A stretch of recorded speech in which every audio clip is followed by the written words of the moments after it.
Here's how to add keyframes in Capcut PC. It's very easy to do, so make sure you watch till the very end so you won't miss any of the steps. First, you will need to load your media here.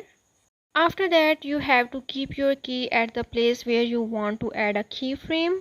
Let's suppose I want to add keyframe here. To add keyframe, I selected the video option from the right menu.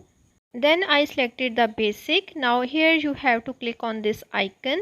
Once you click on it, now as you can see, the keyframes has been added to my video. Here you can also scale it by increasing or decreasing it. Now I'm gonna play it just to show you how it looks. Now let's suppose here I want to add another keyframe by clicking on the keyframe icon. Here you can adjust the level according to your needs, and you can also select the screen you want to show. Now let's play it and see how it looks. You can also add keyframes on your videos to make them more appealing.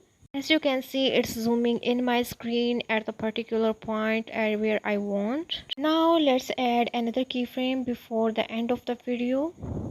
After adding the keyframe, now I'm gonna play it. Now as you can see, it gives my video a slow zoom in effect. So this is how you can add keyframes in Capcut PC.